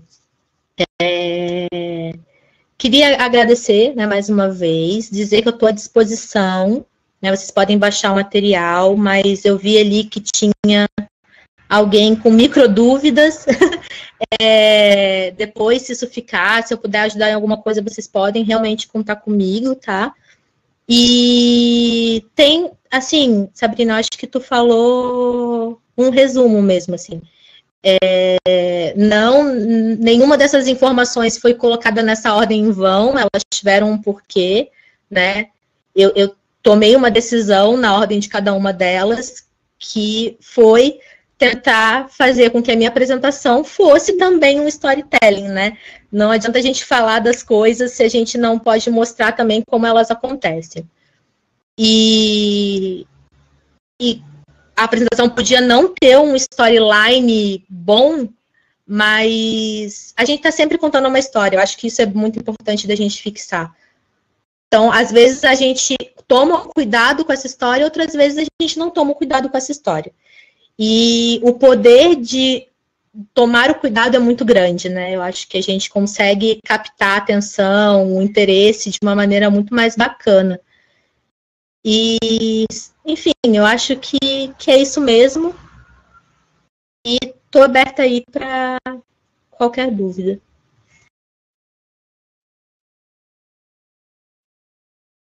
Não vai, você consegue abrir o seu? Fecha o teu áudio daí. Deu? Fechou. Pessoal, vocês conseguem me ouvir também? A gente está usando o microfone da Sabrina aqui, que eu fiz uma inversão dos microfones e acabou dando tilt. Lu, eu queria agradecer muito por você, né, por ter aceitado aí participar dessa web prática de hoje. Acho que as próprias manifestações no chat já deixam claro, né, o quanto o pessoal também gostou. Espero que vocês também tenham aproveitado esse momento de interação aqui com a Lui, trazendo um pouco da experiência dela. É uma coceira que não para, né, Web? A gente fica mexendo nos cabos e tentar arrumar e estraga. É uma coisa que faz parte do cotidiano dela e é muito interessante ela conseguir trazer isso pra gente de uma forma assim tão didática, né, Lu? E achei muito legal o jeito que você trouxe isso pra gente. Muito obrigada. Foi assim de um carinho muito grande, deu para ver que você se dedicou, pensou em como apresentar isso pra gente, né? Associou um pouco não, bastante, né, com tudo que a gente tem visto no curso até agora, né? E um destaque que você fez também ao longo da apresentação, mas que eu acho que é interessante a gente reforçar, que essa estratégia de microlearning, ela não precisa também ser trabalhada de forma isolada, né? Então, eu posso ter as minhas estratégias de ensino formal, de e-learning, ou do próprio presencial, e eu posso também juntar estratégias de microlearning com essas outras tradicionais, digamos, né? Então, elas se conversam muito bem, elas se complementam muito bem, né? Uma não exclui a outra. Eu acho que tudo complementa muito nesse sentido. E vem muito na linha do que você falou, quando você traz as cenas que compara os dois, o e-learning e o microlearning, né, ou a aprendizagem online e a microaprendizagem, aquela cena do tempo dedicado especificamente para o estudo e aquele tempo que é um tempo improdutivo, que eu estaria fazendo outra coisa, mas eu poderia aproveitar para aprender alguma coisa, fica muito clara a diferença dos dois, né? E se a gente fornece opções para os nossos alunos, para os nossos estudantes, para que eles aprendam também nesses momentos, a gente consegue aproveitar realmente melhor essas oportunidades, né? Então, muito obrigado por você ter trazido aí todo o conhecimento hoje, ter compartilhado com a gente. A gente segue, se alguém tem alguma dúvida, tá? Sobre atividade também, a Lu está parecendo um pouco travada, não sei se está travado ou não, acho que não, né? Se você quiser comentar mais alguma coisa, Lu, fica à vontade. Senão a gente abre aí para o chat para últimas manifestações, para o pessoal agradecer também, e aí a gente pode encerrar. Eu acho que também o microlearning, se a gente for pensar em tecnologias, né, Luiz, o que as tecnologias têm a ver com o microlearning, né? Porque isso. A gente vai ver que as ferramentas de autoria, por exemplo, elas vão possibilitar que a gente crie muitas doses, essas pílulas, né? A gente vai conseguir... Por que se falar tanto disso agora? Né? Por que esses sistemas surgem agora, nesse momento?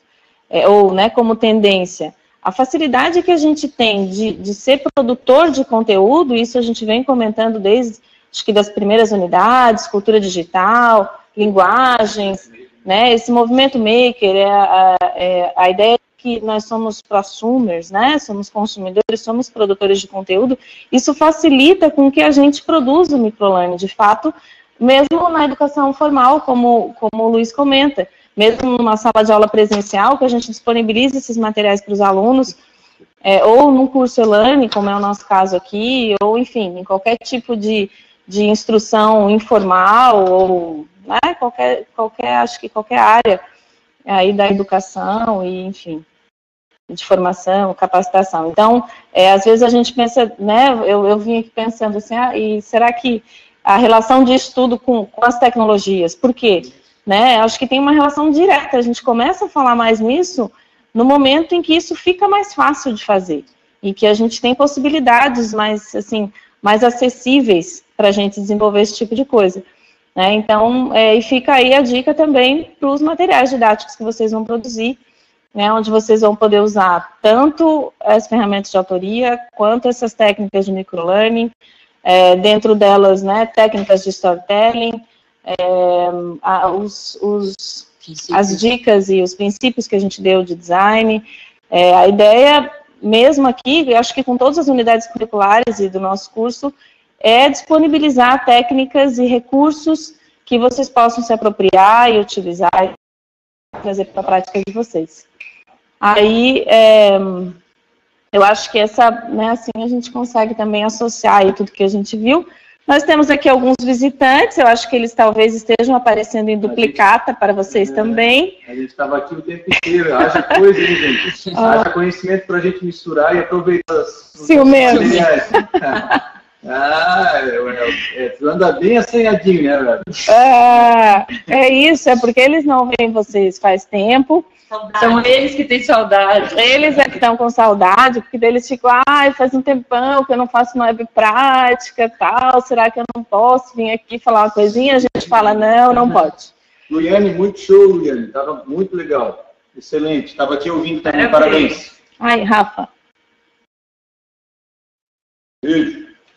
Muito legal, gente. Eles estão há tempo sem ver vocês. Eu estou aqui na segunda unidade curricular já, direto com vocês. Cansados de ver a gente. Vocês cansados de...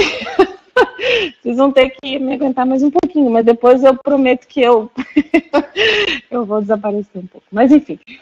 E, Luiz, muito obrigada, viu? Olha, tudo que o Luiz disse e que os colegas aqui disseram, realmente fantástico.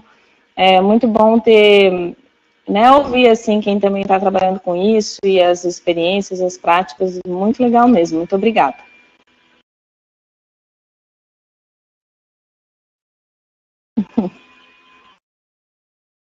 É isso. Foi proveitoso. Isso. Pode gerar essa conversa. Lu, pode repetir? Eu acho que falhou. O teu pelo menos pra gente aqui falhou. Não, eu falei que eu realmente estou muito feliz, e estou muito feliz mesmo que tenha gerado um resultado positivo, que a gente possa ter gerado essa conversa, e espero que eu tenha plantado muitas sementinhas aí nas cabeças desses alunos, para a gente ter cada vez mais pessoas envolvidas com a educação, né, fazendo muito mais e muito melhor, porque é transformador mesmo, é muito legal. Legal.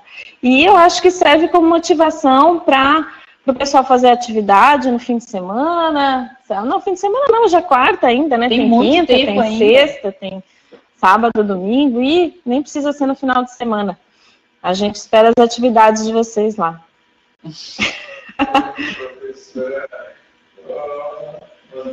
Tá joia, pessoal? Eu tava falando aqui de fim de semana, né? Nada a ver, hoje é quarta ainda, não? Que isso, tem quinta e sexta. Os profs estão rindo aqui, porque eu falei que tinha que trabalhar no final de semana. Não tem não, tá? E segunda-feira dá para entregar ainda até o final do dia. Então, dá para fazer quinta, sexta e segunda.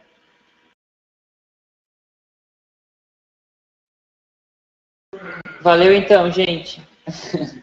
Tem bastante tempo aí para fazer. 11h45, isso, achei que era 55. 23h55, é isso aí. E sem corujas. Nas corujas acabaram, né, Rafa? Não sei se elas voltam. Acabamos com elas.